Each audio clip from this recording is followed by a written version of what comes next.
Uttar Pradesh public service commission हर साल PCS का exam conduct कराता है। तो 2024 में भी हुआ, 2025 में भी ये एग्ज़ाम कंडक्ट होगा। 2025 में प्री का एग्ज़ाम 12/10/2025 को ये एग्ज़ाम कंडक्ट होगा। और आपके पास प्री की तैयारी करने के लिए लगभग 7 मंथ है। सिलेबस बहुत ज़्यादा है, मैं आपको सिलेबस अभी दिखा देता हूँ। तो सिलेबस बहुत ज़्यादा है और मैं और एक और चीज़ यहाँ पर बताना चाहता हूँ कि Uttar Pradesh public service commission का जो एग्ज़ाम होता है, वो केवल उत्तर प्रदेश के पॉइंट ऑफ व्यू से नहीं होता है। जैसे यूपीएससी का एग्ज़ाम होता है, सभी लोग अप्लाई कर सकते हैं, सेम एज़ उत्तर प्रदेश के अंदर भी जो पीसीएस का एग्ज़ाम होता है, उसके लिए भी कोई भी अप्लाई कर सकता है, चाहे वो मध्य प्रदेश का हो, साउथ इंडिया का हो। बस जो टर्म्स ऑफ कंडीशन है, वो उनको आनी चाहिए, बाकी सभी लोग यहाँ पर अप्लाई कर सकते हैं।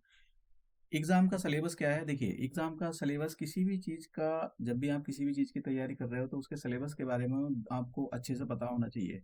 देखिए, ये जो एग्ज़ाम होता है, ये इस 2 घंटे का एग्ज़ाम होता है और यहाँ पर 200 मार्क्स का पेपर होता है, 150 क्वेश्चन आते हैं और यहाँ पर ये 2 पेपर होते हैं इसके। प्री के बारे में अगर बात करें, एक तो हमारे पास जनरल स्टडीज़ पेपर 1 होता है और दूसरा सीसेट का पेपर होता है। तो सीसेट के बारे में हम यहाँ पर अभी बात नहीं करेंगे। मैं आपको प्री के बारे में ही बता रहा हूँ। तो ये सिलेबस दे रखा है, जनरलाइज़ वे में सिलेबस दिया हुआ है और यहाँ पर जो है सिलेबस को डिफाइन किया गया है। जैसे कि बोला गया है सिलेबस के अंदर current affair, current events of national and international importance, same है जैसे कि यूपीएससी पूछती है, इनका सिलेबस वैसे ही डिफाइन है। History of India and Indian national movement. और फिर नेक्स्ट जो टॉपिक दे रही है यहाँ पर, सब टॉपिक भी नीचे दिए हुए हैं, India and the world geography. तो हमारा जो आज से हम जो लेक्चर स्टार्ट करने के लिए जा रहे हैं, वो ये ये जो India and the world geography, ये स्टार्ट करने के लिए जा रहे हैं। देखिए इसमें क्या दिया हुआ, physical socio social economic geography of the India and the world. तो मतलब आपको ये ज्योग्राफी पढ़नी पड़ेगी।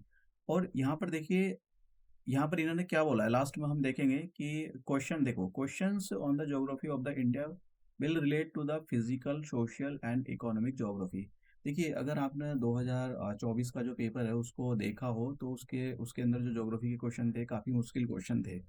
तो आप ज्योग्राफी को ऐसे ही नहीं छोड़ सकते हो, या फिर आपको जो छोटी कोई पतली सी बुक उसको रिवाइज करके आपको ज्योग्राफी नहीं, इवन आपको सभी टॉपिक को बार बार रिवाइज करना पड़ता है। जैसे यूपीएससी की तैयारी करते हैं, सेम है आपको Uttar Pradesh public service commission के द्वारा जो पीसीएस का हर साल एग्जाम कंडक्ट कराया जाता है, सेम तैयारी आपको उसके लिए करनी पड़ती है। हाँ, ऑफ कोर्स यहाँ पर जो फैक्चुअल चीज़ें हैं वो भी पूछी जाती हैं। पॉलिटी के अंदर क्या पूछा जाता है, पॉलिटी के अंदर यहाँ पर दे रखा है कि Indian polity, economic and cultural questions will be test the knowledge of the country का political system इंक्लूडिंग पंचायती राज। तो यहाँ से क्वेश्चन पूछे जाते हैं। दूसरा यहाँ पर जो है इकोनॉमी के बारे में पूछा जाता है, इकोनॉमी के अंदर सोशल डेवलपमेंट। फिर उसके बाद में जनरल साइंस के बारे में यहाँ पर पूछा गया है। अब देखिए लास्ट में नोट में बोला गया कि candidates are the expected to have general awareness, मतलब आपको उत्तर प्रदेश की जनरल अवेयरनेस के बारे में भी, मतलब उत्तर प्रदेश की करंट अफेयर के बारे में भी पता होना चाहिए। तो साथ साथ में उत्तर प्रदेश का भी पूछा जाएगा। तो हमारा जो ये लेक्चर होगा आज का, ये वर्ल्ड ज्योग्राफी का लेक्चर होगा। वर्ल्ड ज्योग्राफी के अंदर भी एक टॉपिक होता है यूनिवर्स। और इस लेक्चर की खास बात ये होगी कि मैं आपको पिछले साल के जितने भी क्वेश्चन पूछे गए हैं आयोग के द्वारा, वो सभी सॉल्व कराऊंगा। और यहाँ पर जो भी पीपीटी मैं अपलोड करूँगा, वो जो भी पीपीटी होगी जो लेक्चर की, वो मैं अपने टेलीग्राम चैनल पर उसको अपलोड कर दूंगा। और नीचे चैनल डिस्क्रिप्शन बॉक्स में आपको चैनल का जो है टेलीग्राम चैनल आपको मिल जाएगा, तो आप वहाँ से पीपीटी डाउनलोड कर सकते हो। अब देखिए यहाँ पर मैं एक और चीज़ कहना चाहता हूँ कि जो स्टूडेंट्स जो भी पीसीएस की तैयारी कर रहे हैं, वो कोचिंग वगैरह अफोर्ड नहीं कर पाते हैं, किसी भी रीजन से उनके पास रिसोर्सेज नहीं है, या जिनको अपनी तैयारी बिल्कुल एबीसीडी से तैयारी करनी है, तो ये लेक्चर मैंने उन्हीं के लिए डिज़ाइन किया है। हाँ, यहाँ पर कुछ भी नहीं छोड़ा है मैंने, सारी चीज़ों को कंप्रहेंसिवली किया है। जैसे ही कोचिंग में पढ़ाया जाता है, सेम है बिल्कुल यहाँ पर पढ़ाया जाएगा। सारी चीज़ें आपकी कवर कराई जाएंगी।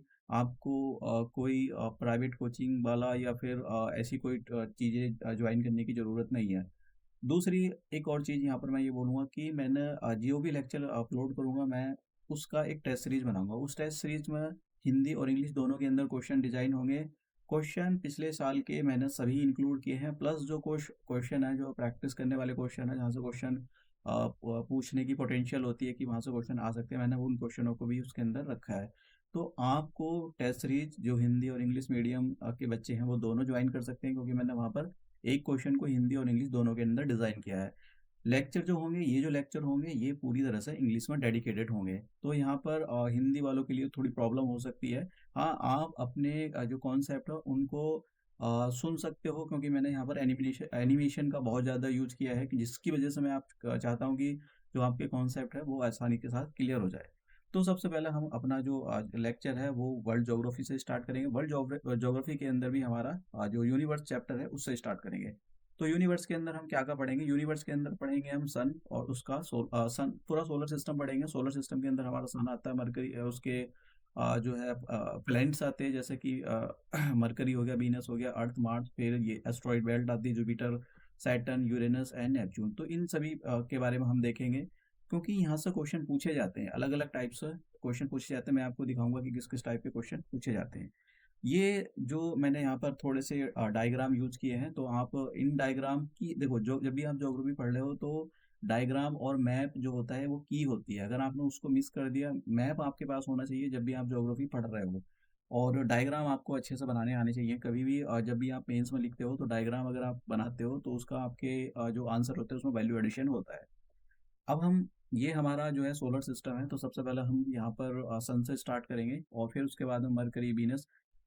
लेक्चर थोड़े बड़े हो सकते हैं, मैंने यहाँ लेक्चर को वो 10-10 मिनट या नहीं, हो सकता है 1 आवर के भी लेक्चर हो जाएँ और वो 30 मिनट के भी हो सकते हैं, लेकिन लेक्चर यहाँ पर बड़े होंगे क्योंकि चीज़ों को कम्प्रिहेंसिवली कवर करना है।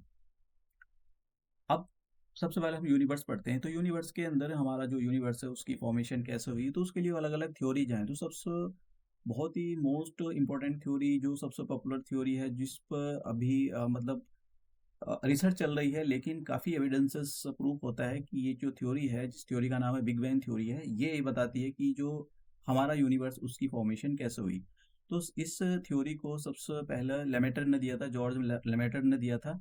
तो इन्होंने ये बताया था कि जो हमारा यूनिवर्स है, दो ऑब्जेक्ट के बीच की जो डिस्टेंस है वो बढ़ती चली जा रही। इन्होंने एक टाइप की कोई इनके पास प्रूफ नहीं था, लेकिन धीरे-धीरे जैसी-जैसी रिसर्च आगे बढ़ती चली गई, नए-नए इंस्ट्रूमेंट, लैबोरेटरी एस्टेब्लिश किए जा रहे हैं, करते जा रहे हैं हमारे दुनिया के साइंटिस्ट, तो उससे ये पता सिद्ध हो रहा है। कहीं भी आप किसी भी साइंटिस्ट अगर पूछोगे तो वो यही बताएगा कि जो हमारा यूनिवर्स है वो एक्सपैंड हो रहा है।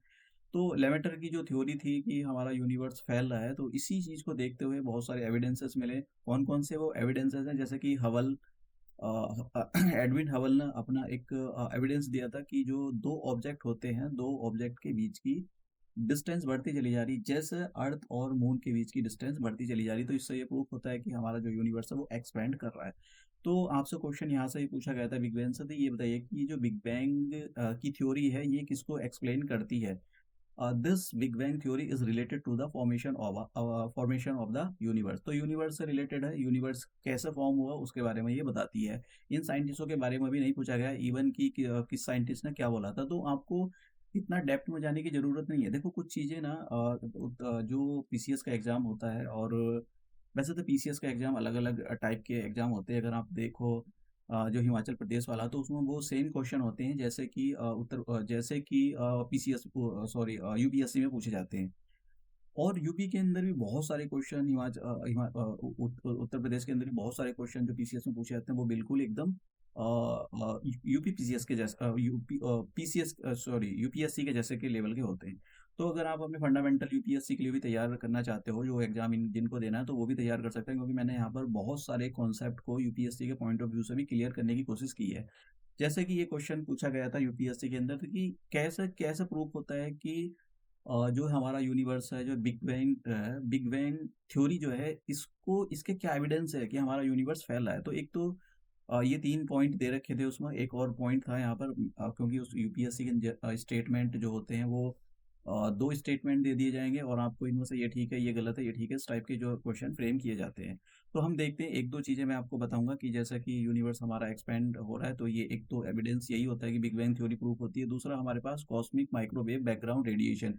अब ये क्या है, इसके बारे में मैं आपको बताता हूँ। देखिए, ये जैसे बिग बैंग थ्योरी के बारे में मैंने आपको बताया कि हमारा जो हमारा जो सिस्टम है, जो हमारा यूनिवर्स है वो कैसे बना, तो हमारा यूनिवर्स एक टाइनी पार्टिकल से बना। अब इस पर साइंटिस्ट चुप है कि उस टाइनी पार्टिकल के अंदर क्या हुआ, जिसकी वजह से उसके अंदर एक्सप्लोजन हुआ, और एक्सप्लोजन होने की वजह से पूरा हमारा जो है ब्रह्मांड है, पूरा यूनिवर्स बना। फिर हमारी गैलेक्सीज बनी, सोलर सिस्टम बने, प्लैनेट्स बने, दुनिया भर की चीज़ें बनी और ये यूनिवर्स अभी भी फैल रहा है। तो ये इस पर साइंटिस्ट जो है कि ये जो पॉइंट था जिसको हम सिंगुलैरिटी बोलते हैं, साइंटिस्टों ने इसको सिंगुलैरिटी नाम दिया है। ये छोटा-सा जो पॉइंट था मैं आपको यहाँ पर एक एनिमेशन के थ्रू दिखाना चाहता हूँ कि कैसे हमारा जो यूनिवर्स है उसका जो वो उसका फॉर्मेशन हुआ। तो एक पॉइंट था छोटा-सा जिसको यहाँ पर मैं देखिए एक छोटा-सा डॉट था। अब इस डॉट के अंदर क्या जिसको हम सिंगुलैरिटी बोलते हैं, इस डॉट के अंदर क्या हुआ? अभी साइंटिस्ट इस पर चुप हैं कि किस वजह से इसके अंदर ब्लास्ट हुआ। ये ब्लास्ट हुआ और चारों तरफ हमारा जो है जितना भी मैटर था वो फैल गया, जिसकी वो धीरे-धीरे ठंडा हुआ। ठंडा होने के बाद में हमारे गैलेक्सी बनी। गैलेक्सी के बाद हमारे पास हमारे यूनिवर्स जो हमारा यूनिवर्स है उसमें बहुत सारी गैलेक्सी हैं और उन गैलेक्सी के अंदर स्टार होते हैं, फिर हमारे प्लैनेट्स की फॉर्मेशन हुई। तो आप एक और एनिमेशन के थ्रू यहाँ पर देख सकते हो कि कैसे हमारा ये जो बिग बैंग हुआ था, इसी को बिग बैंग बोलते हैं। एक छोटा-सा पार्टिकल जिसको हम सिंगुलैरिटी बोलते हैं, उसी के अंदर पूरा यूनिवर्स समाया हुआ था। अब इसके अंदर क्या हुआ, साइंटिस्ट इस पर चुप है कि इसी सिस्टम से, सिंगुलैरिटी से सारा सिस्टम निकला। तो अब ये आपसे बहुत कम चांसेस है कि आपसे पूछा जाए कि ये बिग बैंग जो है कब हुआ था, क्योंकि ये जो डेट है जैसे कि मैंने यहाँ पर 13.8 बिलियन ईयर्स अगो ये इवेंट हुई थी। तो ये आपसे नहीं पूछा जाएगा, इवन किसी भी एग्जाम में नहीं पूछा जाएगा, क्योंकि ये जो डेट है आप देखोगे कहीं 15 बिलियन 15 बिलियन ईयर, अगर वो कहीं 14 लिखा हुआ है तो बुक टू बुक वेरी करता है, लेकिन ऑन एन एवरेज इसी को माना जाता है। हाँ, आपसे पूछा ये जा सकता है कि सिंगुलैरिटी बहुत ज़्यादा जो है singularity is related to the, तो सिंगुलैरिटी किससे रिलेटेड है? तो आपसे ऐसे क्वेश्चन दिया जा सकता है फिजिक्स से, केमिस्ट्री से, ऐसे अनाप शनाप फॉर्मेशन ऑफ द यूनिवर्स, तो यूनिवर्स के फॉर्मेशन से रिलेटेड है, तो आपसे ऐसे क्वेश्चन पूछे जा सकते हैं। अब ये कॉस्मिक मैं आपको एक और यहाँ पर मैप दिखाना चाहता हूँ कि जब हमारा ये जो था सिंगुलैरिटी था इसमें एक्सप्लोजन हुआ, तो उसके एक्सप्लोजन के बाद में हमारा यूनिवर्स थोड़ा-थोड़ा ठंडा हुआ, मैटर बना और उसको आपको समझने की ज़रूरत है। यहाँ पर कॉस्मिक माइक्रोवेव बैकग्राउंड को समझने की ज़रूरत है, क्योंकि ये एक अपने आप में बहुत ही इम्पोर्टेंट है। अब देखिए यहाँ पर देखें आप एनिमेशन इसके अंदर देखें, इस फ़ोटो के अंदर, तो ये जो यहाँ पर आप छोटा-सा डॉट दिखाई दे रहा है, दैट इज़ द सिंगुलैरिटी। तो इस सिंगुलैरिटी से ही हमारा पूरा जो है यूनिवर्स फैला है। पूरा ब्रह्मांड, पूरा सिस्टम, पूरा जो भी हम बोलें, इंसान हो, चाहे पेड़ हो, पौधे हों, ये सारी चीज़ें इस सिंगुलैरिटी से निकली हैं।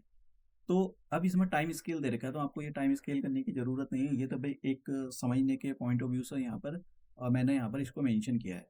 तो मैंने यहाँ पर एक पॉइंट मेंशन किया है, यहाँ पर देखो 1, 2, 3, 4, 4th नंबर पे आओ। 4th नंबर के अंदर ये जो इवेंट हुई थी, ये जो फोर्थ पहली वाली फर्स्ट जो लाइट बनी थी, ठीक है? फर्स्ट एटम फॉर्म, यहाँ पर जब फर्स्ट एटम फॉर्म हुआ तो उससे लाइट बनी और जब लाइट बनी तो ये टाइम पीरियड देखो 3,80,000 ईयर्स, मतलब जब बिग बैंग हुआ तो उसके 3,80,000 साल के बाद ये इवेंट हुई थी और यहाँ से जो रोशनी निकली थी वो अभी भी चलती जा रही है, जिसको मैंने अभी आपको बताया कॉस्मिक माइक्रोवेव बैकग्राउंड के नाम से इसको जाना जाता है। तो कॉस्मिक माइक्रोवेव बैकग्राउंड क्या है? एक उस टाइम पर जो रेडिएशन निकली थी, कब किस टाइम पर रेडिएशन निकली थी, ये जो टाइम पीरियड था यहाँ पर 3,80,000 ईयर्स अगो, बिग बैंग के होने के बाद, जैसे यहाँ पर बिग बैंग हुआ तो उसके होने के 3,80,000 साल के बाद यहाँ पर जो पहला रेडिएशन निकला, तो उसकी उस रेडिएशन रेडिएशन की ये जो आप तस्वीर देख रहे हो, ये इसी को हम कॉस्मिक माइक्रोवेव बैकग्राउंड के नाम से जानते हैं। तो आपको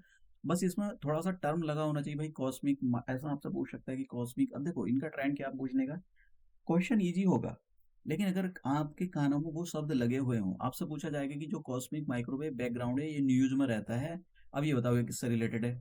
ठीक है? अब देखो न्यूज़ में रहता है, अब हो सकता है कि आप बोलो कि ये तो हमने 1 साल से हम न्यूज़ को फ़ॉलो करते हुए आ रहे हैं। तो देखो करंट अफ़ेयर का मतलब ये होता है पिछले 2 साल की या 3 साल की करंट अफ़ेयर आपको तैयार करके जानी पड़ती है। ये जो चीज़ें होती हैं, ये किसी न किसी तरह से न्यूज़ में आती रहती है। अगर आप बहुत सारे न्यूज़पेपर को फ़ॉलो करते हो, तो कहीं न कहीं आपको ये मिल ही जाएगा। तो ऐसे इस टाइप से क्वेश्चन पूछ सकते हैं या ऐसा भी पूछ सकते हैं कि कॉस्मिक माइक्रोवेव बैकग्राउंड किससे रिलेटेड है? ऐसे भी सिंपल से क्वेश्चन पूछेंगे। अगर आपको देखो सिंपल से क्वेश्चन भी नहीं आते, तो फिर आपके लिए बहुत प्रॉब्लम हो सकती है। तो आपको ये टर्मिनोलॉजी दिमाग में लगी हुई होनी चाहिए। ये इसका जो कॉस्मिक माइक्रोवेव बैकग्राउंड का जो रेडिएशन निकली थी, ये उसका फ़ोटो है। अब बात करते हैं हम गैलेक्सी की। देखिए गैलेक्सी जो जैसे मैंने कहा सबसे पहले हमारा यूनिवर्स फॉर्म हुआ, यूनिवर्स के बाद धीरे-धीरे वो ठंडा हुआ, ठंडा होने के बाद हमारी गैलेक्सी बनी। तो गैलेक्सी के अंदर अब यहाँ पर एक क्वेश्चन ये पूछा गया था, देखो अलग-अलग टाइप की गैलेक्सी होती हैं, तो हम यहाँ पर ज़्यादा डिटेल में नहीं जाएँगे क्योंकि जितने टाइप के जैसे जिस टाइप के क्वेश्चन पूछे जा रहे हैं और जिस टाइप के क्वेश्चन पूछे जा सकते हैं, केवल हम उसी टाइप के ही क्वेश्चन देखेंगे। जैसे कि आपसे पूछा जा सकता है कि भाई गैलेक्सी कितने टाइप्स की होती है? ना मैं ये नहीं पूछा जाएगा गैलेक्सी कितने टाइप की होती है। आपसे पूछा जाएगा जैसा कि क्वेश्चन पूछा गया था कि जो हमारी मिल्की वे गैलेक्सी है, उसका कैसा शेप है, वो किस टाइप की है? तो हमारी जो मिल्की वे गैलेक्सी है, वो स्पाइरल गैलेक्सी है। तो आपसे 4 ऑप्शन दे रखे हैं, क्या वो रेगुलर है, इरेगुलर है या इलिप्टिकल है? और उसमें एक ऑप्शन दिया हुआ था, वो स्पाइरल गैलेक्सी है हमारी। तो हमारी गैलेक्सी और हमारे पास की जो गैलेक्सी है, जिसका नाम एंड्रोमेडा, वो दोनों की दोनों स्पाइरल गैलेक्सी हैं। तो गैलेक्सी देखो मैंने यहाँ पर फ़ोटो तो नहीं डाली है। मैं सोच रहा था इसको डालने की लेकिन बहुत ज़्यादा फिर हो जाता। तो आपसे यहाँ पर क्वेश्चन ये पूछा जा सकता है कि जो हमारी मिल्की वे गैलेक्सी है, वैसे ये क्वेश्चन पूछा जा सकता है पूछा गया है कि उसका कैसा उसका जो शेप है वो किस टाइप की है, तो स्पाइरल टाइप की शेप है। दूसरा क्वेश्चन आपको ये पूछा जा सकता है कि ये जो हमारी मिल्की वे गैलेक्सी है उसके पास की जो नियरेस्ट गैलेक्सी है वो कौन-सी है, उसका नाम क्या है? तो एंड्रोमेडा गैलेक्सी आपको पता होना चाहिए। हो सकता है कि देखो क्वेश्चन पेपर डिफ़िकल्ट भी आ सकता है। आपसे ये भी पूछा जा सकता है कि जो एंड्रोमेडा गैलेक्सी है वो किस फ़ॉर्म की है? तो स्पाइरल फ़ॉर्म की है, ठीक है? अब हम अपने सन पे आ जाते हैं, तो सन के देखिए सन में किस-किस टाइप के क्वेश्चन पूछे गए हैं और पूछे जा सकते हैं, ये भी मैं आपको बताऊँगा। जैसे कि हमारे जो क्वेश्चन एक पूछा गया था कि जो सन है, सन के अंदर जो एनर्जी बनती है, वो किस प्रोसेस से बनती है? न्यूक्लियर फ्यूज़न से बनती है या न्यूक्लियर फिज़न से बनती है? तो इस टाइप का क्वेश्चन बहुत इंपॉर्टेंट है, ये काफ़ी बार पूछा गया है। तो सबसे पहले मैं आपको जो सन है, सन का स्ट्रक्चर दिखाना चाहता हूँ। सन का ये मैंने यहाँ पर डायग्राम बनाया था। तो सन का अगर आप स्ट्रक्चर देखो ये 3D डायग्राम है। तो 3D डायग्राम के अंदर अगर आप यहाँ पर देख रहे हो, ये नीचे की ओर छोटा-सा एक ट्रायंगल जो फॉर्म हो रहा है that is the core. Core से ऊपर जब आओगे तो इसको बोलते हैं रेडिएटिव ज़ोन। रेडिएटिव ज़ोन क्यों बोलते हैं ये भी मैं अभी आपको बताऊँगा। पहले आपको ज़ोन के बारे में बता देता हूँ कि इसके कितने स्ट्रक्चर होते हैं। तो ये हमारा सन का इंटरनल स्ट्रक्चर है ये। तो ये रेडिएटिव ज़ोन। दूसरा आता है हमारे पास कन्वेक्टिव ज़ोन। तो कन्वेक्टिव ज़ोन जो है रेडिएटिव ज़ोन से ऊपर आता है। और फिर उसके बाद हमारा आता है फोटोस्फीयर। फोटोस्फीयर क्या है? इसकी एक सरफेस है। जैसा हम आप ज़मीन पर पैर रखते हो तो आपको फ़ील होता है that is the surface. Same as जो सन की सरफेस होती है उसको हम फोटोस्फीयर बोलते हैं। अब हम जैसा हम अपने अर्थ पर एटमॉस्फेयर शब्द का यूज़ करते हैं तो हम यहाँ पर गैसेस हो गई बहुत सारी गैसेस डस्ट पार्टिकल होते हैं, बहुत सारी भरी हुई होती हैं तो हम उसको बोलते हैं एटमॉस्फेयर। लेकिन जो सन का एटमॉस्फेयर है उसको क्रोमोस्फेयर बोला जाता है। देखो बहुत यहाँ से हो सकता है कि पूछ भी ले, हो सकता है ना भी पूछे, कभी तो पूछा तो क्वेश्चन तो नहीं पूछा है, लेकिन हो सकता है कि आपसे यहाँ से पूछ ले। और ये जो कोरोना क्या होता है, कोरोना अभी मैं आपको यहाँ पर दिखाऊँगा। वैसे तो कोरोना जो होता है ये बहुत दूर तक फैला हुआ जो है रेडिएशन होता है कोरोना। तो अभी आपको मैं आपको दिखाऊँगा एक जब भी मैं आपको ये सोलर इक्लिप्स पढ़ेंगे हम, तो सोलर इक्लिप्स के अंदर दिखाऊँगा कि कैसा ये सोलर टोटल जब भी सोलर इक्लिप्स होता है, तो ये उस टाइम पर हमको दिखाई देता है। अब ये मैंने यहाँ पर वो दिया था, अब यहाँ पर थोड़ी-थोड़ी चीज़ें समझ लो। देखो ये क्या है, ये जो है कोर है ये।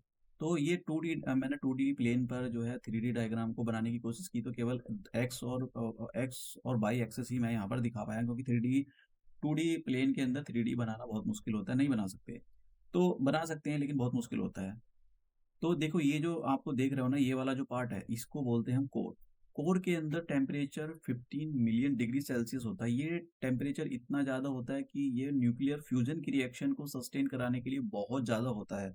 ठीक है? मतलब इतने टेम्परेचर न्यूक्लियर फ्यूज़न की रिएक्शन हम सस्टेन करा सकते हैं, अगर इतना टेम्परेचर मिल जाए। अब देखो ये जो मैं आपको कोर बता रहा था, मैं इसकी बात कर रहा था। अब दूसरा जो ज़ोन आता है हमारे पास, देखो कोर के अंदर होता क्या है? कोर के अंदर बहुत कुछ होता है। इससे एक्स-रे, गामा-रे प्रोड्यूस होती हैं और फोटोन प्रोड्यूस होते हैं। फोटोन क्या होते हैं? फोटोन होते हैं जिनके अंदर लाइट होती है, जिनके अंदर रोशनी होती है, दैट इज़ द फोटोन। तो फोटोन क्या होता है? एक टुकड़ा होता है, सेगमेंट होता है। वो टुकड़ा जब हमारी आपने देखा होगा जब भी आप धूप में बाहर निकलते हो, तो आपको अगर गर्मी में निकले आपको वो चुभेगा और आपको रोशनी भी दिखाई देगी। तो वो इस फोटोन के अंदर बंद होती है। फोटोन के अंदर रोशनी होती है, फोटोन के अंदर एनर्जी। रोशनी क्या होती है? हमको दिखाने का काम करती है। फोटोन के अंदर जो एनर्जी होती है उसको हम रेडिएशन के नाम से जानते हैं। तो अब जब हम साइंस के लेक्चर देखेंगे, जनरल साइंस के लेक्चर देखेंगे, तो हम देखेंगे इसके बारे में कि उसके अंदर पूरा का पूरा जो हमारा स्पेक्ट्रम है, उसको अच्छे से स्टडी करेंगे क्योंकि वहाँ से भी क्वेश्चन पूछे गए हैं। तो दूसरा ज़ोन जैसे मैंने कहा रेडिएटिव ज़ोन होता है, तब रेडिएटिव ज़ोन क्यों बोला जाता है? देखो ये जो कोर है, कोर में जो भी एनर्जी बनी, जैसे फोटॉन बना, एक्स-रे, गामा-रे, तो ये इस ज़ोन से बाहर निकलते हैं। ये जो ज़ोन है, दूसरे नंबर का जो ज़ोन आता है रेडिएटिव ज़ोन, इसीलिए इसको रेडिएटिव ज़ोन बोला जाता है। अब रेडिएटिव ज़ोन इसलिए भी बोला जाता है क्योंकि यहाँ से जो एनर्जी बाहर निकलती है वो रेडिएशन की फॉर्म में निकलती है। जैसे कन्वेक्शन, कंडक्शन के थ्रू होता है, तो यहाँ पर रेडिएशन की फॉर्म में ये एनर्जी बाहर निकलती है। फिर उसके बाद में हमारे पास यहाँ पर आता है कन्वेक्टिव ज़ोन। ये तीसरे नंबर का जो ज़ोन है, यहाँ पर कन्वेक्टिव ज़ोन होता है। अब ये जो आप कन्वेक्टिव ज़ोन देख रहे हो, तो और आप यहाँ पर देख रहे हो सेल बनी हुई है, बाहर से ये फ्लेयर बाहर निकल रही है। तो यहाँ से ये फ्लेयर बाहर निकलती है, वो इसी फॉर्म में बाहर निकलती है। आपको ज़्यादा डिटेल में जाने की ज़रूरत नहीं है, बस आपको थोड़ा-थोड़ा पता होना चाहिए कि ये जो जैसे कोर हो गया, कोर के अंदर ही न्यूक्लियर फ्यूज़न की रिएक्शन होती है। देखो, न्यूक्लियर फ्यूज़न के अंदर 2 टाइप की रिएक्शन होती हैं, एक तो न्यूक्लियर फिज़न और न्यूक्लियर फ्यूज़न। तो न्यूक्लियर फ्यूज़न जो होता है, उसके अंदर जो छोटे-छोटे स्मॉल पार्टिकल होते हैं, वो कंबाइन हो जाते हैं और बड़े पार्टिकल का फॉर्मेशन करते हैं। जैसे हाइड्रोजन के 2 आइसोटोप 1s1 और 1s1, 2 आइसोटोप जब आपस में कंबाइन होंगे तो वो हीलियम बनाते हैं। तो हीलियम एक हैवी मेटल होता है। तो वहाँ पर न्यूक्लियर फ्यूजन और बहुत ज़्यादा ट्रेमेंडस एनर्जी रिलीज़ होती है। इवन न्यूक्लियर फिज़न से ज़्यादा एनर्जी रिलीज़ होती है। तो हमारे जो पूरे वर्ल्ड के अंदर जो साइंटिस्ट हैं, वो न्यूक्लियर फ्यूज़न की रिएक्शन कराने में लगे हुए हैं, लेकिन वो सस्टेन नहीं हो पा रही, चल नहीं पा रही है बहुत देर तक। तो उसका एक रीज़न ये है, ना तो हमारे पास इतना टेम्परेचर, ना प्रेशर है, और डिज़ाइन भी आपको ऐसा बनाना पड़ेगा। तो साइंटिस्ट कोशिश कर रहे हैं कि हम जो है ऐसा न्यूक्लियर फ्यूज़न वाला कोई ऐसा डिज़ाइन बनाएँ जिससे हम न्यूक्लियर फ्यूज़न की रिएक्शन मतलब सन बना सकें अर्थ पर, और सन बन गया तो फिर उसके बाद हमारी जो एनर्जी की प्रॉब्लम है, जो एनर्जी की प्रॉब्लम है, और जो एनवायरनमेंट की प्रॉब्लम है, क्लाइमेट चेंज की प्रॉब्लम है, वो उस पर काफ़ी हद तक लगाम लगेगा। तो साइंटिस्ट इस पर काम करने पर लगे हुए हैं। अब तो आपको देखिए, यहाँ पर अगर आप देखो, कोरोना कोरोना आ जाता है बाहर वाला। कोरोना अभी क्या होता है ये मैं आपको दिखाऊँगा, क्योंकि अभी आपको दिखाई नहीं देगा। जो सन का एटमॉस्फेयर मैंने बताया, उसको हम क्रोमोस्फियर बोलते हैं। तो मैंने यहाँ पर सारी चीज़ें यहाँ पर मेंशन की गई है। आपसे पूछा जा सकता है कि जो देखिए, आपसे ये क्वेश्चन पूछा जा सकता है कि सन की जो कोर होती है, वहाँ पर किस प्रोसेस के थ्रू एनर्जी बनती है? तो न्यूक्लियर फ्यूजन के थ्रू। फिर दूसरा क्वेश्चन ये पूछा जा सकता है कि जो सन की कोर होती है, उससे जो एनर्जी बाहर निकलती है, वो उस किस प्रोसेस से निकलती है? कंडक्शन, कन्वेक्शन या रेडिएशन? रेडिएशन प्रोसेस से एनर्जी बाहर निकलती है। ये बहुत इंपॉर्टेंट क्वेश्चन है, जो आपसे पूछे जाते हैं। अब यही टेस्ट सीरीज में, टेस्ट सीरीज वाला जो है आपको ये क्वेश्चन देता है, और आप ज्वाइन करते हो इतने हज़ार की सारी चीज़ें। तो यही चीज़ें होती हैं कि आपको जब भी आप पढ़ रहे हो, तो आपको क्वेश्चन फ्रेम करने आने चाहिए कि भाई यहाँ से क्वेश्चन बनते हैं, किस टाइप का स्टेटमेंट आ सकता है, कैसा भी आ सकता है। चाहे यूपीएससी का एग्जाम हो, ये ऐसे ही स्टेटमेंट आते हैं। जो क्वेश्चन को फ्रेम किया जाता है। अब इनमें से कौन सा गलत है, कौन सा सही है, ये इस टाइप से एलिमिनेट यूपीएससी क्या काम करेगी, यूपीएससी इस टाइप के स्टेटमेंट बनाएगी।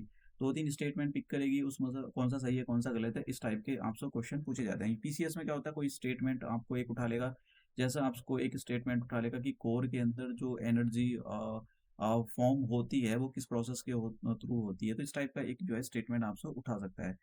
अब हम अपना चलते हैं सोलर इक्लिप्स के बारे में। तो सोलर इक्लिप्स होता क्या है? देखो, सोलर इक्लिप्स होता है जब भी, देखो, मैं आपको एक डायग्राम के थ्रू यहाँ पर दिखाने की कोशिश करता हूँ। ये क्या है? ये हमारा सन है, और ये जो आप यहाँ पर देख रहे हो, ये अर्थ है, और अर्थ और सन के बीच में मून है यहाँ पर। तो जब भी कभी अर्थ और सन के बीच में मून आ जाता है, और वो जो मून होता है, सन से आने वाली लाइट को एकदम रोक देता है, तो उसी को हम बोलते हैं सोलर इक्लिप्स। अब देखो, यहाँ पर जो सोलर इक्लिप्स होता है, वो उसके लिए कंडीशन ये है कि मून का बीच में आना ज़रूरी है। अगर मून बीच में नहीं आता है, तो ये सोलर इक्लिप्स नहीं होगा।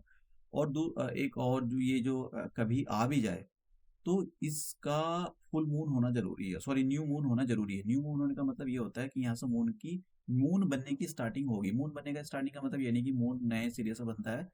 मून का धुर धीरे-धीरे आपको चाँद दिखाई देना शुरू हो जाता है, that is the new moon. तो न्यू मून पे ही इस बार भी क्वेश्चन पूछा गया था कि न्यू मून पर ही जो है सोलर इक्लिप्स होता है। तो हम देखेंगे सोलर इक्लिप्स अलग-अलग टाइप के होते हैं। पार्शियल सोलर इक्लिप्स होता है, एनुअल सोलर इक्लिप्स होता है, और टोटल सोलर इक्लिप्स होता है। तो टोटल सोलर इक्लिप्स में ये अभी पढ़ेंगे हम आगे। तो जो सन से आने वाली जो रोशनी होती है, मून पूरी तरह से उसको ब्लॉक कर देता है। तो जो सोलर इक्लिप्स होने का मतलब ये होता है कि सन और अर्थ के बीच में मून आ जाता है, जिसकी वजह से सन से आने वाली जो रोशनी है, वो ब्लॉक कर दी जाती है मून के द्वारा। तो उस वो अर्थ पर नहीं आ पाती है। अर्थ हमको देखो ये पूरी अर्थ पर ये जो है इवेंट है ये पूरी अर्थ पर नहीं होती है, कहीं-कहीं होती है। तो वहाँ से हमको जिस जहाँ से भी ये इवेंट हो रही है वहाँ से हम जो है अपने जो प्रोटेक्टिव इंस्ट्रूमेंट होते हैं उनसे हम ये इन जो नज़ारा है देख भी सकते हैं। मैं आपको दिखाऊँगा एनिमेशन के थ्रू भी दिखाऊँगा एक वीडियो एनिमेशन के थ्रू ही दिखाऊँगा। अब देखो ये जो यहाँ पर जब भी ये कोरोना वाली जो बात थी अभी आप रुके रहो मैं अभी इसको बताता हूँ क्योंकि आगे एनिमेशन के थ्रू मैंने यहाँ पर देखो आपको यहाँ पर एक जो है एक पॉइंट आपको याद रखना चाहिए कि ये जो जितना भी हमारा सोलर इक्लिप्स होता है सोलर टोटल सोलर इक्लिप्स उसका मैक्सिमम टाइम क्या हो सकता है? मैक्सिमम टाइम 7.5 का हो सकता है, उससे ज़्यादा का नहीं हो सकता है, ठीक है? तो यहाँ पर ये चीज़ें आपको याद रखने वाली चीज़ें तो दूसरा दूसरा वाला जो क्वेश्चन पूछा गया था वो ये था कि solar Eclipse occur only on the only new moon day. केवल न्यू मून पे ही सोलर इक्लिप्स होता है, अदरवाइज़ सोलर इक्लिप्स नहीं हो सकता है। तो मैं आपको थोड़ा-सा एनिमेशन के थ्रू दिखाने की कोशिश करता हूँ कि एनिमेशन से आपको और अच्छे से समझ में आए क्योंकि यहाँ पर काफ़ी कन्फ्यूज़न बना रहता है। देखो ये और चीज़ समझ लो total solar eclipse annular solar eclipse of the partial solar Eclipse.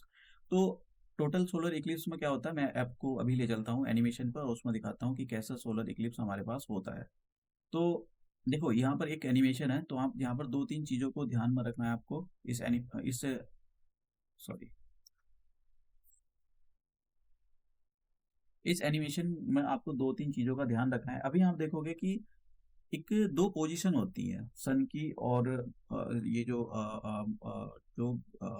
अर्थ और मून की। तो देखिए ये जो एक पोजीशन है यहाँ पर पेरिजी, पेरिजी के अंदर क्या होता है ये वाली पोजीशन के अंदर मून अर्थ के बहुत पास में होता है। लेकिन अपोजी पोजीशन के अंदर मून अर्थ से बहुत दूर होता है। तो इन 2 पोजीशनों के बारे में आपको पता होना चाहिए, आपसे पूछा जा सकता है। हालाँकि मैं ये 2 पोजीशन मून जब पढ़ाऊँगा तो आपको ही बताऊँगा। अब यहाँ पर इसके अंदर आप एक बहुत चीज़ अगर आप ध्यान से ऑब्ज़र्व कर पा रहे हो तो अर्थ बहुत छोटी हो गई है।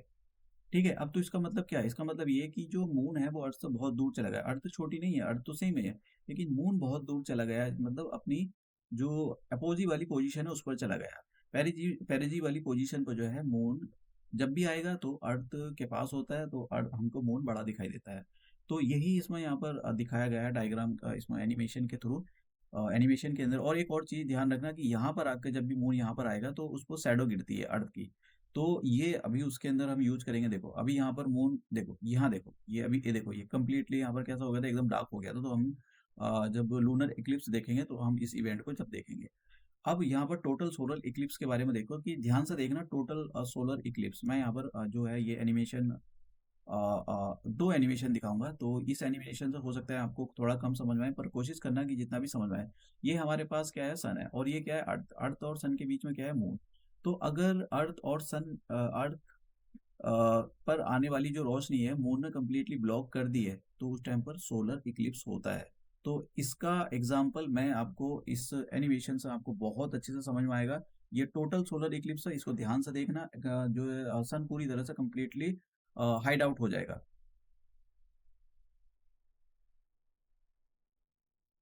आप देखते जाओ यहाँ पर आगे बढ़ रहा है ये, मून पीछे से आगे की ओर बढ़ रहा है और सन को कवर करता जा रहा है, तो इसलिए डार्क देखो इतना वाला पोर्शन आपका डार्क हो गया।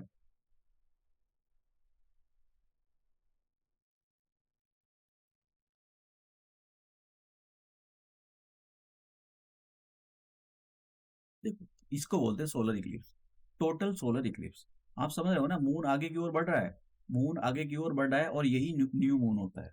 आप समझ रहे हो? New moon. तो ये जो आप मतलब टोटल सोलर इक्लिप्स था, ये आपको एनिमेशन के थ्रू अच्छे से समझ में आएगा। और यहाँ पर एक और चीज़ मैं आपको बताना चाहूँगा कि ये जो अभी यहाँ पर एक अ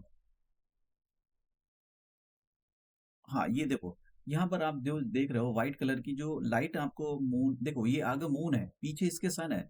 अब यहाँ से जो सन से आने वाली जो रोशनी है मून ने कंप्लीटली ब्लॉक कर दी है। अर्थ पे वो आएगी तो वो डार्क आपको मतलब ज़रूरी नहीं कि आपको जो जहाँ पर आप खड़े हो वहाँ पर हो, कहीं भी हो सकता है ये। लेकिन ये जो आप देख रहे हो ये व्हाइट कलर की जो लाइट है इसी को कोरोना बोलते हैं। तो कोरोना जो होता है वो जब दिखाई देता है जब टोटल सोलर इक्लिप्स होता है। तो मैं आपको यही समझाना चाहता था कि ये वाला जो चीज़ है दैट इज़ अ कोरोना।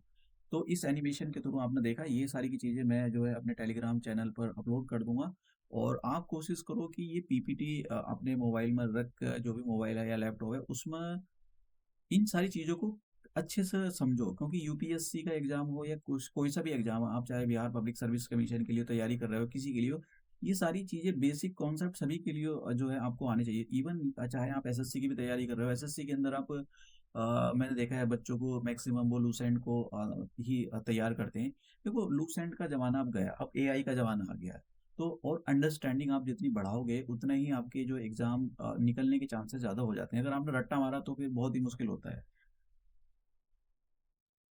अब देखिए जैसे मैंने यहाँ पर कहा था कि ये जो टोटल सोलर इक्लिप्स होता है तो उसके बाहर की जो रोशनी आपको व्हाइट कलर की जो फेंट लाइट दिखाई दे रही है, दैट इज द कोरोना। जो मार्स की जो सॉरी जो सन की जो आउटर लेयर होती है उसको हम कोरोना, कोरोना बहुत दूर तक फैली रहती है, आप देख सकते हो ना सन के कितनी दूर तक, बहुत मिलियन किलोमीटर दूर तक ये फैली हुई रहती है। अब यहाँ पर एनुअल एनुलर जे एनुअल सोलर इक्लिप्स के बारे में बताता हूँ। देखो इसमें होता क्या है कि मून, इसकी भी अभी मैं आपको एनिमेशन दिखाऊंगा। मून कंप्लीटली सन से आने वाली जो रोशनी होती है, जो प्रकाश होता है, उसको कंप्लीटली कवर नहीं कर पाता है। तो आएगा तो बीच में, लेकिन पूरी तरह से कंप्लीटली कवर नहीं कर पाता। उसका एक रीजन होता है कि जो सन होता है वो भी जो सॉरी जो मून होता है, मून अपनी टिल्ट, अपनी जो एक्सेस होती है उस पर टिल्टेड है। तो जरूरी नहीं कि हमेशा ही ये जो है कंप्लीटली ब्लॉक कर दे। ये जो मैंने आपको पीछे वाला ये टोटल सोलर इक्लिप्स वाली जो इवेंट मैंने आपको दिखाई, ये इवेंट बहुत ही रेयर इवेंट है।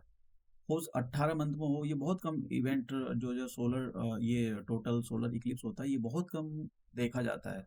तो ये इवेंट जो होती है ये बहुत कम इवेंट होती है। ये वाली इवेंट आपको जो मिलेगी यहाँ पर, ये आपको मिल जाएगी 6 मंथ में मिल जाती है ये इवेंट, 6 या 6 मंथ या 1 साल के अंदर ये इवेंट आपको देखने के लिए मिलती है। तो इसमें क्या होता है, मैं आपको एक एनिमेशन के थ्रू यहाँ पर दिखाने की कोशिश करता हूँ, आप समझने की कोशिश करना। यहाँ पर ये जो एनिमेशन है इसमें आप थोड़ी-थोड़ी चीज़ें समझ पा रहे होगे, लेकिन कंप्लीटली मैं आपको यहाँ पर ये इस इक्लिप्स के बारे में आपको मैं दिखाना चाहता हूँ कि कैसा मून सन को कंप्लीटली कवर नहीं करेगा, उसके बीच में आ जाएगा और चारों तरफ एक रिंग बन जाएगी। मैं यहाँ पर चुप होता हूँ, आप ज़रा इसको समझना।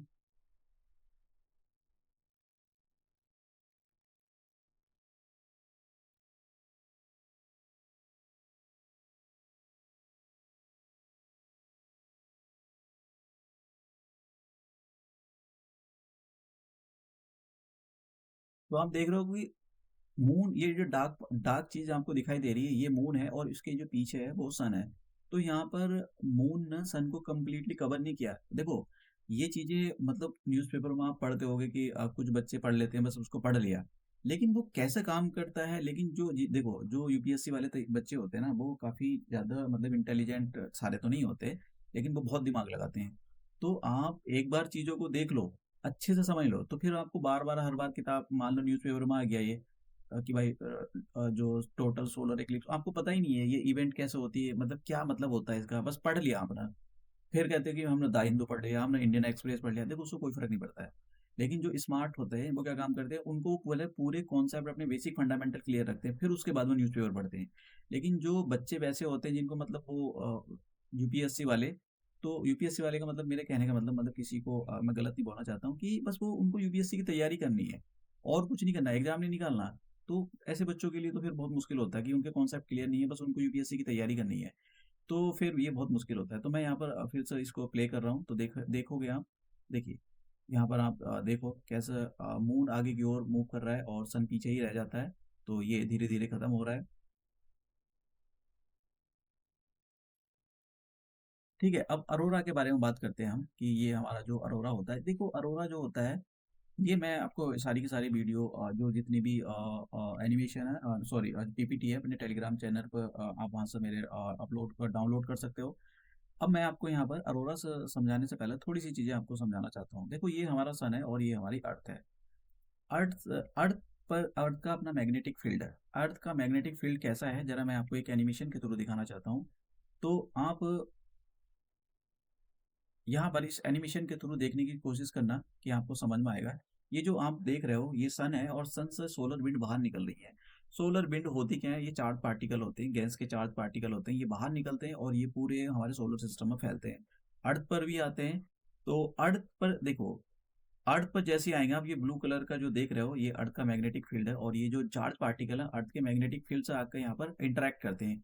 तो इंटरेक्ट करने के बाद देखो इनका बिहेवियर कैसा हो जाता है। ये जो आप लेयर देख रहे हो ब्लू कलर की, ये इस सबको न्यूट्रलाइज कर देती है। लेकिन कुछ पार्टिकल, अब देखना यहाँ पर कुछ पार्टिकल अर्थ के एटमॉस्फेयर में इस थोड़े से टनल से अंदर घुस जाएंगे। देखो ये ये आपने देखा अभी जो इवेंट हुई, मैं अभी इसको रिप्ले करूंगा।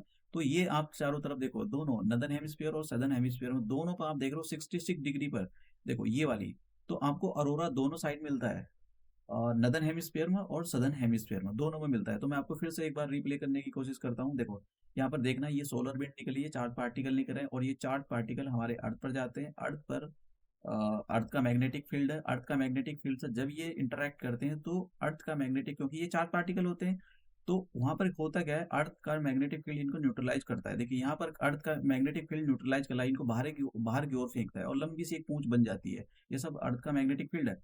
उसकी वजह से जब ये पार्टिकल, देखो मैं थोड़ा सा और इसको प्ले करता हूँ, देखिए कैसे न्यूट्रलाइज कर रहा है ये, अर्थ का मैग्नेटिक फील्ड कैसे न्यूट्रलाइज कर रहा है। ये बहुत इंपॉर्टेंट है, आप समझो इस चीज को, किसी अर्थ हमको कैसे प्रोटेक्ट करके रखती है जिसको हम डैमेज करने में लगे हुए हैं। और देखिए यहाँ पर कैसे ये इंटरेक्ट करके, ये देखिए, ये यहाँ पर देखिए, आप पास में आया, पास में आने के बाद देखिए ये ही है, यही है जो हमको अरोरा हम जिसको बोलते हैं, नदर्न हेमिस्फीयर सदर्न हेमिस्फीयर। तो वो कुछ नहीं होता है, interactions of the gas molecule of the oxygen and the carbon dioxide with the charge particle. तो ये चार्ज पार्टिकल जो होते हैं, जो सन से आते हैं उनका, और हमारे अर्थ का जो एटमॉस्फेयर है उसमें जो ऑक्सीजन की क्वांटिटी होती है उसके साथ में इंटरेक्ट करके एक लाइट जनरेट करते हैं ये। तो इसी को हम अरोरा बोलते हैं। तो मैं आपको आ, ये सारी चीजें, अब देखो ये यहाँ पर मैं आपको एक और चीज समझने की कोशिश करना कि कैसे ये जो आप टनल देख रहे हो, ये मैग्नेटिक फील्ड है अर्थ का, जो आप यहाँ पर एक लंबी सी पूंछ देख रहे हो आगे की ओर निकला हुआ है, क्योंकि आगे थोड़ा कम लंबा है, क्योंकि इधर से जो है सोलर विंड आती है। सोलर विंड मैंने बताया चार्ज पार्टिकल होते हैं, और यहाँ पर एक टनल देख रहे हो आप ये, तो इन टनल के थ्रू ही चार्ज पार्टिकल अंदर घुसते हैं। तो अगर हमारा अर्थ का मैग्नेटिक फील्ड नहीं होता है तो लाइफ इस पर अर्थ पर नहीं होती, ये पूरा मार्स की तरह बंजर होता है, क्योंकि मार्स का जो मैग्नेटिक फील्ड है वो पूरी तरह से उड़ गया है। तो यहाँ पर आप इस एनिमेशन के थ्रू आप देख पा रहे होंगे कि कैसे, ये देखिए ये इसी टनल बनी हुई है, इन टनल के थ्रू अब ये अंदर की ओर जो है चार्ज पार्टिकल आते हैं और हमारे अर्थ के एटमॉस्फेयर, ये जो आप देख रहे हो ये अर्थ का एटमॉस्फेयर है, और ऐसा अरोरा बनाते हैं। तो दोनों दोनों स्फीयर में आपको देखने के लिए मिलता है ये। तो इस टाइप का देखिए, ये देखिए ये आप देख रहे हो किस टाइप की जो कलरफुल लाइट है ये आपको देखने के लिए मिलती है ये। तो लोग देखने के लिए टूरिज्म सेक्टर काफी बड़ा हुआ है नदर्न हेमिस्फीयर। सदर्न हेमिस्फीयर में तो कम ही जाते हैं, क्योंकि वहाँ पर तो लैंड है ही नहीं, वहाँ पर है बर्फ है, लेकिन वहाँ पर नहीं जा सकते।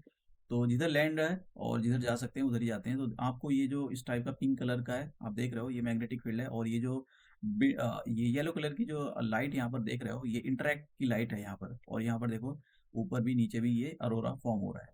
तो अरोरा मैंने आपको बताया, अरोरा ऐसा नहीं है कि आपको आपको केवल ये कि आपसे पूछने लगे अरोरा, कि अरोरा क्या ट्रॉपिक ऑफ कैंसर और ट्रॉपिक ऑफ कैप्रिकॉर्न के बीच में होने वाली एक इवेंट नहीं, ये कोई इवेंट नहीं है। ये जो होती है केवल नदर्न हेमिस्फीयर और सदर्न हेमिस्फीयर में होती है। जो नदर्न हेमिस्फीयर में ये अरोरा होता है उसका नाम जो होता है अरोरा बोरियोलिस, और जो सदर्न हेमिस्फीयर में इस टाइप का अरोरा होता है उसको अरोरा ऑस्ट्रेलिस। ऑस्ट्रेलिस का मतलब ही होता है सदर्न, और बोरियोलिस का मतलब होता है नदर्न। तो ये थोड़े से जो वर्ड है यहाँ पर जो लिए गए हैं, तो मैंने यहाँ पर सारी इन्फॉर्मेशन को यहाँ पर लिख दिया है। आप जो है इसको मैं जैसे मैंने कहा पीपीटी में अपलोड कर दूंगा अपने टेलीग्राम चैनल पर, वहाँ से इसको डाउनलोड कर सकते हो। तो मैंने यहाँ पर आपको जो है इसके बारे में, अरोरा के बारे में बताया कि कैसे ये अरोरा फॉर्म होते हैं। अब हम यहाँ पर बात करते हैं थोड़ी सी ये, कि जब भी कि कोई भी स्टार होता है उसकी लाइफ साइकिल क्या होती है, मतलब कैसे बनता है, कब मर जाता है, और कब वो ब्लैक होल बनेगा, कब वो न्यूट्रिनो स्टार बनेगा, और कब वो ब्लैक डॉग बनता है। तो हम ये सारी चीजें देखेंगे। देखो कोई भी चीज जब भी किसी भी चीज का फॉर्मेशन होता है, मतलब मैं किसी भी चीज के फॉर्मेशन में यहाँ पर जो बात कर रहा हूँ, मैं केवल इन सन की बात कर रहा हूँ, जो सन होगा या फिर कोई भी स्टार होगा उसके बारे में बात कर रहा हूँ। तो वो एक एक नेबुला से स्टार्ट होता है। नेबुला क्या होता है, उसमें धूल गैस के पार्टिकल होते हैं, और वो इतना ज़्यादा डेंस भी नहीं होता है, लेकिन हाँ डेंस होता है वो। तो धीरे धीरे होता क्या है, ये नेबुला का जो चारों तरफ की गैसेस वो धीरे धीरे ठंडी होती है, तो इसको बोलते हैं, ठंडी होने के बाद वो घूमने लगती है, तो प्रोटो स्टार। अब ये प्रोटो स्टार जो है, ये प्रोटो स्टार अगर सपोज करो कि ये छोटा सा है, छोटा होने का मतलब जितना हमारा सन है इतना बड़ा है, और या ये भी हो सकता है, दो ही पॉसिबिलिटी हो सकती है, या तो हमारे सन के साइज का हो सकता है, यहाँ पर चंद्रशेखर लिमिट इसी पर डिपेंड करती है, या फिर ये हमारे सन से बड़ा हो सकता है। समझ गए हो? तो अभी हम देखेंगे, देखो अगर हमारे सन के जैसा है, हमारे सन के जितना मास हमारे सन का है उतना है, तो जब ये सन का पूरा फ्यूल खत्म हो जाएगा तो हमारा जो सन है या हमारे सन के जैसे जो स्टार हैं वो रेड जायंट में बदल जाएंगे। रेड जायंट का मतलब ये होता है जब भी किसी भी चीज़ का फ्यूल खत्म होता है, स्टार की बात कर रहा हूँ मैं यहाँ पर। फ्यूल खत्म होने का मतलब, क्योंकि जो जितने भी हमारे स्टार होते हैं वो हीलियम, सबसे ज़्यादा उसमें हाइड्रोजन मिलेगी, हाइड्रोजन हीलियम में कन्वर्ट होती है। और जब हाइड्रोजन खत्म हो जाती है तो उससे ये होता है कि हाइड्रोजन, क्योंकि फ्यूल खत्म हो चुका है, फ्यूल खत्म होने के बाद ये जो छोटा सा स्टार था ये फैल कर बहुत बड़ा हो जाता है। मतलब आप ये सोचो कि ये जो हमारा सन है फैल कर जब इसका फ्यूल खत्म हो जाएगा 4.5 बिलियन साल के बाद, तो इतना बड़ा जायंट हो जाएगा। सॉरी, जायंट तो नहीं बोलेंगे, रेड जायंट ही, हाँ रेड जायंट बोलेंगे। रेड कलर का हो जाएगा। तो जिसकी वजह से मरकरी और वीनस को ये खा जाएगा। हो सकता है कि अर्थ भी इसकी चपेट में आ जाए।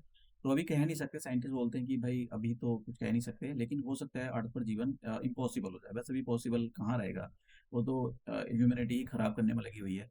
अब ये रेड जायंट जो है, रेड जायंट का मतलब क्या हो गया कि इसका फ्यूल खत्म हो गया। फ्यूल खत्म होने के बाद ये अपने अंतिम पड़ाव पर, मतलब बूढ़ा हो गया। तो जब ये रेड जायंट होगा तो इसके बाद होगा क्या, इसकी चारों तरफ की जो गैसेस हैं वो उड़ जाएंगी। फिर अंदर एक छोटा सा इसका कोर रह जाएगा।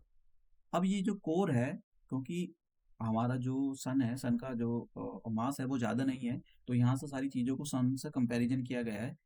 तो जितना सन है हमारा, अगर किसी भी स्टार का मास उससे ज़्यादा है तो वो रेड सुपर जायंट बनेगा। ठीक है, अभी मैं देखूंगा यहाँ पर कि कितना ज़्यादा है। और चंद्रशेखर लिमिट क्या थी, तो चंद्रशेखर लिमिट ने ये बोला कि भाई हमारे सन का जो मास है उसको हम मोलर मास, उसको जो है हम सोलर मास बोलेंगे। और सोलर मास को अगर हम 1.4 से मल्टीप्लाई कर दो तो यही चंद्रशेखर लिमिट थी। चंद्रशेखर लिमिट में ये था कि भाई जितना भी हमारा सन का मास है उसको 1.4 से मल्टीप्लाई कर दो, तो ये हमारी चंद्रशेखर लिमिट। अगर कोई भी चंद्रशेखर लिमिट से, मतलब कोई भी चंद्रशेखर लिमिट से बड़ा ऑब्जेक्ट है जैसे सन, तो वो रेड जायंट में कन्वर्ट हो जाएगा। रेड जायंट में कन्वर्ट, देखो रेड जायंट तभी होता है जब अ,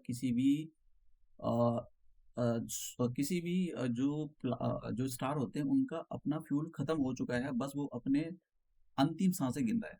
तो अगर सन के जैसा है, सन के बराबर उसका मास है, तब तो वो रेड जायंट बनेगा। और रेड जायंट से उसके बाद फिर वो नेबुला बनेगा। नेबुला से बाद में वो वाइट डॉर्फ, छोटा सा एक वाइट वाइट कलर का एक गुब्बारा सा बनकर रह जाएगा। लेकिन अगर वो सन का जितना भी मास है, जैसे मैंने आपको चंद्रशेखर लिमिट बताई, चंद्रशेखर लिमिट क्या है कि 1.4 multiply by solar mass of the sun. तो सोलर मास को अगर 1.4 से मल्टीप्लाई कर दो और जो भी कोई आएगा उससे ज़्यादा का अगर मास आता है, तो उससे ज़्यादा का अगर कोई मास आता है तो वो सुपर जायंट में कन्वर्ट हो जाएगा। और जब ये सुपर जायंट फटेगा, जिसको हम सुपरनोवा देखेंगे, तो इस ये भी सुपरनोवा अभी देखेंगे। सुपरनोवा क्या है, इस पर भी क्वेश्चन पूछा गया था कि भाई सुपरनोवा क्या है। तो ये सुपरनोवा या तो ब्लैक होल में कन्वर्ट हो सकता है या न्यूट्रॉन स्टार में। अब न्यूट्रॉन स्टार में कन्वर्ट होगा या ब्लैक होल में कन्वर्ट होगा, इसकी भी एक लिमिट है। तो जैसे मैं आपको कुछ चीज़ें बताता हूँ कि देखो, अगर इसने इन्होंने ये बोला था, ये चंद्रशेखर थे, इंडियन ओरिजिन के थे। इन्होंने बहुत जो है ब्लैक होल थ्योरी पर बहुत ज़्यादा काम किया। इनसे रिलेटेड क्वेश्चन भी पूछा गया था। दो क्वेश्चन पूछे गए इनसे Uttar Pradesh public service commission के द्वारा, कमीशन में। ये जो सुब्रमण्यम चंद्रशेखर थे, इन्होंने किस थ्योरी पर काम करा था, या इनको नोबेल प्राइज भी मिला था। तो ब्लैक होल थ्योरी पर इन्होंने बहुत ज़्यादा काम करा। इन्होंने चंद्रशेखर लिमिट दी थी। तो चंद्रशेखर लिमिट में ये बोला गया कि अगर मान लो भाई चंद्र कोई भी ऑब्जेक्ट, मतलब जैसे यहाँ पर हम सन की बात करें, सन के जैसा हो, या अगर सन के जैसा होगा 1.4 ही लेते हैं हम, जैसे 1.44 दे रखा है ना, तो 1.4 लेते हैं। अगर किसी भी ऑब्जेक्ट का मास, जो कि मैं सन की बात कर रहा हूँ यहाँ पर, उसका मास 1.4 से कम है, तो वो केवल एक वाइट ड्वार्फ बनकर रह जाएगा। अगर उसका मास 1.4 से और 3 मोलर मास के बीच में है तो वो एक न्यूट्रॉन स्टार बनेगा। अगर उसका मास बहुत ज़्यादा है, मतलब 3 सोलर मास से भी ज़्यादा है, तो वो एक ब्लैक होल में कन्वर्ट हो जाएगा। अब मैं आपको इसके बारे में बताता हूँ कि ये कैसे कन्वर्ट होते हैं। तो यहाँ पर इसका ये था। देखो सुपरनोवा होता क्या है। मैं आपको फिर से बता देता हूँ। सुपरनोवा तभी होता है जब सुपर जायंट हो। रेड जायंट में सुपरनोवा नहीं होगा, ठीक है। उसमें केवल नोवा होता है, वो सुपरनोवा नहीं होता, केवल नोवा होता है। बट ज़्यादा बड़ा ब्लास्ट नहीं होता, छोटा सा ब्लास्ट होता है। सुपरनोवा में बहुत बड़ा ब्लास्ट होता है। तो मैं सुपरनोवा किसका होगा, सुपरनोवा इसका होगा। ये जो हो रहा है ये सुपरनोवा कैसे होता है, बहुत बड़ा ब्लास्ट होता है। मैं आपको सुपरनोवा का एक एनिमेशन दिखाता हूँ। देखिए ये सुपरनोवा है, ब्लास्ट हो जाना, एक्सप्लोजन हो जाना स्टार का। ये जो रेड जायंट था इसका एक्सप्लोजन हो गया, तो दैट इज द सुपरनोवा। तो ये ही हमारे पास सुपरनोवा है। और सुपरनोवा का यहाँ पर देखिए न्यूट्रॉन स्टार क्या होता है। अब देखिए, जब ये यहाँ फिर से समझो, ये सुपरनोवा हुआ। सुपरनोवा होने के बाद मतलब किसी भी स्टार का एक्सप्लोजन हो गया। अब ये एक्सप्लोजन जो हुआ, अब इसके पीछे जो मटेरियल बनता है, इसके पीछे कुछ मटेरियल रह गया, वो कुछ तो गैस चारों तरफ फैल गई होगी, लेकिन इसके अंदर अपना मटेरियल रह गया जिसको कोर बोलते हैं। तो कोर या तो ये न्यूट्रॉन स्टार बन सकती है या ब्लैक होल बन सकती है, ठीक है। और बहुत ज़्यादा मास है तो ब्लैक होल बनेगा, और बहुत मतलब जैसे मैंने कहा कि कम मास है तो वो न्यूट्रॉन स्टार में कन्वर्ट हो जाएगा। अब देखो मैं यहाँ दिखाता हूँ कि न्यूट्रॉन स्टार कैसे होते हैं। ये न्यूट जब ये एक्सप्लोजन हुआ सुपरनोवा, तो उसके बाद में ये बनता है। देखो यहाँ पर आप देखना है इसको ध्यान से, एनिमेशन को। तो ये सुपरनोवा हुआ। अब सुपरनोवा के बाद क्या मटेरियल बचा, इसकी कोर बचती है। तो ये जो कोर आप देखोगे, अब देखना यहाँ पर ये कितनी तेज घूमेगा।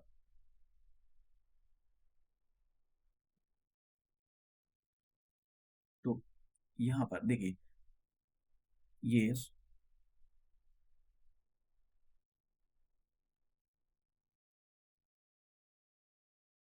तो यहाँ पर देखिए ये हमारे पास ये पल्सार है। और देखिए ये पल्सार है। तो न्यूट्रॉन स्टार के अंदर क्या होता है, जैसा आप इसके चारों तरफ देख रहे हो ना, जैसे ये इसका लाइट, ये जो दोनों तरफ लाइट निकल रही है, न्यूट्रॉन स्टार के अंदर ये लाइट नहीं होती है। समझ गए आप। तो ये जो लाइट होती है एक्सरे होती है, बहुत पावरफुल लाइट होती है। तो जब पल्सार पल्सार क्या होते हैं, पल्सार न्यूट्रॉन स्टार ही होते हैं, लेकिन उनमें ये नहीं होता। ये जो आप देख रहे हो ना, ये नहीं होता है। तो न्यूट्रॉन स्टार भी पल्सार होते हैं। पल्सार और न्यूट्रॉन स्टार दोनों एक ही होते हैं, बस दोनों में डिफरेंस ये होता है कि न्यूट्रॉन स्टार के अंदर ये जो आप लाइट देख रहे हो ना ऊपर नीचे, ये नहीं होती है, ठीक है। और पल्सार के अंदर होता क्या है कि पल्सार के अंदर ये जो आप देखो, ये क्या है, सुपरनोवा हुआ। सुपरनोवा होने के बाद जो कोर बच गई ये वो है। अगर इस कोर में ये ना होता, ये बोल्ट जो निकल रहा है आर बार, ये नहीं होता, तभी इसको न्यूट्रॉन स्टार बोलते हैं। लेकिन ये बोल्ट है तो अब इसको हम पल्सार बोलते हैं। तो पूछा गया था क्वेश्चन कि पल्सार क्या होती है, तो पल्सार देखिए ये पल्सार है ये, ठीक है। तो ये पल्सार है। तो ये सारी चीज़ें जो है आपको जितना भी कोशिश करो आप समझने की कोशिश करो कि जो आपका अंडरस्टैंडिंग लेवल है उसको जितना भी आप समझोगे, उतना ही आपके लिए चीज़ों को आसान मतलब लगेगा। अगर आपने इन चीज़ों को रट्टा मारा, आई डोंट थिंक कि आपको ये सारी चीज़ें इतनी आसान लगेगी। तो मैंने यहाँ पर सारी चीज़ें को मेंशन कर दिया है। इनके बारे में आपको पढ़ के जाना चाहिए। कभी भी देखो सिलेबस बहुत बड़ा है तो कभी भी आ सकता है। अब हम अपना नेक्स्ट टॉपिक जो हमारा है लाइट ईयर। तो लाइट ईयर को बहुत बार क्वेश्चन पूछा गया, इवन यूपीएससी के अंदर भी क्वेश्चन पूछा गया था। तो देखिए लाइट ईयर है क्या, पहले तो यही पूछा जाता है कि लाइट ईयर है क्या, क्या टाइम है या डिस्टेंस है। लाइट ईयर एक डिस्टेंस है। किस टाइप की डिस्टेंस है, देखो लाइट की स्पीड कितनी होती है। तो लाइट की स्पीड होती है, आपने जो पढ़ी है जो 10th क्लास में भी पढ़ी है, 9th क्लास में भी पढ़ी है, छोटी क्लास में पढ़ी है, 3 × 10⁻⁸ तो मीटर पर सेकंड में इतनी होती है। लेकिन अगर किलोमीटर में करोगे तो 3 × 10⁵ किलोमीटर पर सेकंड इतनी होती है। अगर लाइट की स्पीड से कोई भी ऑब्जेक्ट जितनी डिस्टेंस कवर करता है एक साल के अंदर, वही उसका लाइट ईयर है। तो लाइट ईयर होता क्या है कि मान लो कोई ऑब्जेक्ट यहाँ पर है और वो ऑब्जेक्ट यहाँ पर आना चाहता है, तो उसको एक साल लग गया, लेकिन वो ट्रैवल किससे कर रहा है, लाइट की स्पीड से ट्रैवल कर रहा है। तो हम बोलेंगे कि वो जो यहाँ से यहाँ तक की जो डिस्टेंस है that is the light year. तो लाइट ईयर कोई टाइम को रिप्रेजेंट नहीं करता, it represent a distance between the two object, ठीक है। तो ये आपसे ऐसा क्वेश्चन पूछा गया था, ये मतलब 2 बार क्वेश्चन पूछा गया है। अब यहाँ पर हम थोड़े से जैसे मैंने आपको बताया कि मैंने ये सारे जितने भी ऑब्जेक्ट हैं, ये सारे जितने भी यहाँ पर टॉपिक थे वो खत्म कर लिए। अब हम मरकरी पे आते हैं। तो देखो मरकरी में जैसे यहाँ पर क्या है, रट्टा मारना पड़ेगा आपको। इसमें आपको पता है, फैक्चुअल चीज़ें पता है, नहीं पता है। जैसे यूपीएससी के वालों के सामने प्रॉब्लम क्या होती है कि उनकी फैक्चुअल चीज़ें थोड़ी सी कमज़ोर होती हैं, तो वो उतना ही डेटा याद रखते हैं जितना कि मेंस में कोट करते हैं या फिर प्री के पॉइंट ऑफ व्यू से कुछ चीज़ों को। लेकिन जो पीसीएस वाले होते हैं उनकी फैक्चुअल चीज़ें मजबूत होती हैं, करना पड़ता है उनको, क्योंकि पीसीएस निकालना है तो फैक्चुअल चीज़ें मजबूत करनी पड़ेगी। जैसा आपसे पूछा गया है कि स्मॉलेस्ट प्लेनेट बताओ हमारे सोलर सिस्टम का। तो अगर आप ना उल्टा सीधा क्वेश्चन लगा दिए तो फिर गलत हो जाएगा। तो हमारा जो स्मॉलेस्ट प्लेनेट है दैट इज द मरकरी। सबसे पास का प्लेनेट है, इसके पास कोई मून नहीं है, ये सारी चीज़ें फैक्चुअल। कोई एटमॉस्फेयर नहीं मरकरी का, ठीक है। तो मरकरी के पास कोई एटमॉस्फेयर नहीं है। इसमें एक जो क्वेश्चन है जो काफ़ी इम्पोर्टेंट क्वेश्चन है, मरकरी अर्थ के सॉरी मून के सन के पास होती है, सबसे नियरेस्ट प्लैनेट है, लेकिन ये बावजूद उसके गर्म नहीं है। तो this is the mercury is the second hottest planet. तो फर्स्ट हॉटेस्ट प्लैनेट अभी हम देखेंगे, जबकि इसके पास होती है, तो फर्स्ट वीनस होता है। तो ये ऐसा क्वेश्चन आपसे पूछा जा सकता है कि अब कोई भी लॉजिक लगाएगा, अरे सन के पास जो ऑब्जेक्ट होगा वो सबसे गर्म होगा, लेकिन ऐसा नहीं है। इस लॉजिक से जाओगे तो फिर आपका क्वेश्चन गलत हो जाएगा। देखो, mercury is the fastest planet, मतलब बहुत तेज घूमती है, तो इसके बारे में भी आपसे इस टाइप के क्वेश्चन को पूछे जाते हैं। तो ये वाली जो चीजें आपको जो मैंने इनको कलर किया हुआ है, बहुत ज़्यादा इंपॉर्टेंट है ये। हाँ, इसमें एक और क्वेश्चन था कि जो हमारा मैं आपको जैसा जब अर्थ पढ़ाऊंगा तो अर्थ के बारे में बताऊंगा कि ये क्वेश्चन ही पूछा गया था पीसीएस के अंदर, यूपी पीसीएस के अंदर, कि कौन सा प्लेनेट सबसे, मतलब एक स्टेटमेंट था, क्या अर्थ अर्थ की जो डेंसिटी है वो सबसे ज्यादा densest planet of our solar system. तो वो स्टेटमेंट बिल्कुल ठीक था। तो हमारे जो अर्थ है, अर्थ की डेंसिटी सबसे ज्यादा है सभी सोलर सिस्टम। दूसरा आता है हमारे पास वीनस। वीनस को अलग अलग नाम से जानता है, ट्विन सिस्टर भी बोला जाता है ऑफ द प्लेनेट, और मॉर्निंग स्टार, इवनिंग स्टार भी बोलता है, हॉटेस्ट प्लेनेट।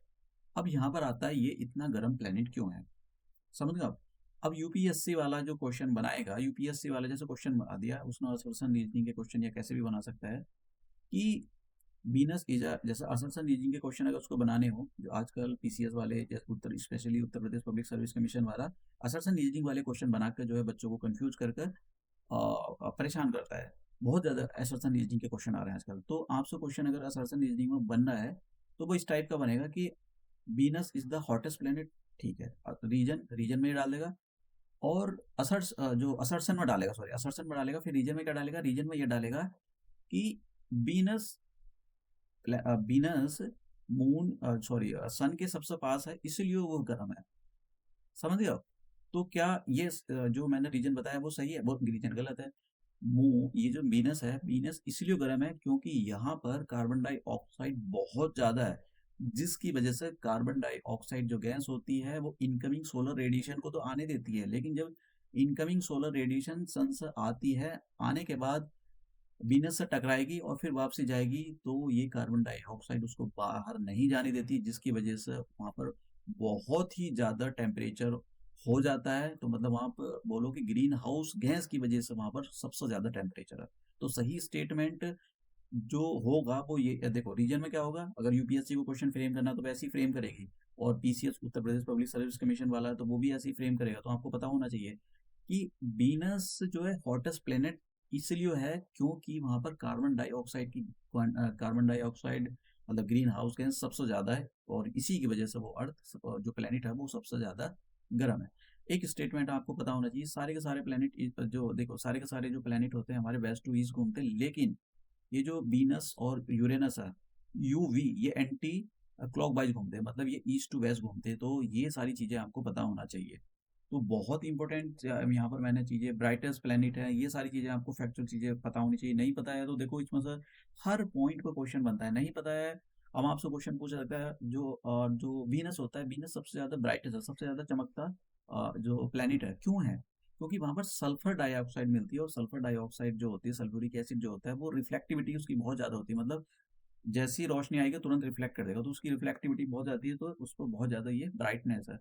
तो हम अपना ये लेक्चर जो है यहीं समाप्त करते हैं, हमारे लेक्चर सभी खत्म हो गए हैं।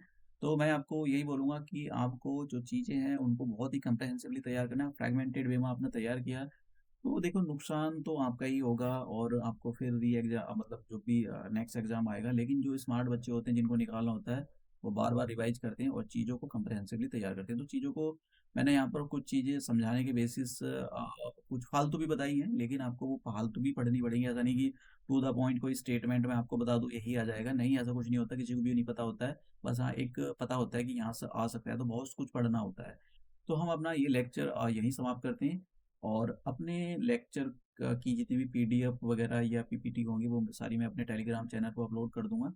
तो मिलते हैं हम अपने नए लेक्चर में। और मैं जैसे मैंने कहा कि एमसीक्यू वाली जो सीरीज जो मैंने यहाँ पर स्टार्ट की है उसके लेक्चर एक दो दिन में आ जाएंगे। वो पूरी की पूरी सीरीज बाइलिंगुअल है, मतलब हिंदी वाले भी अटेम्प्ट कर सकते हैं, इंग्लिश वाले भी अटेम्प्ट कर सकते हैं, एक साइड हिंदी का होगा, एक साइड इंग्लिश का होगा। और उसके अंदर मैंने पिछले साल के क्वेश्चन पेपर, जितने भी पिछले साल क्वेश्चन पूछे गए हैं Uttar Pradesh public service commission के द्वारा, और एक्स्ट्रा क्वेश्चन डाले मैंने, तो आपको कोई प्राइवेट सीरीज़ वाला कोई जॉइन करने की ज़रूरत नहीं कि आप वहाँ पर 1-1 लाख रुपए बहुत फीस महँगी दो। तो आप जो है इन टेस्ट सीरीज़ से और जैसा मैंने कहा, वो सारी की सारी टेस्ट सीरीज़ मैं अपने टेलीग्राम चैनल पे अपलोड कर दूँगा।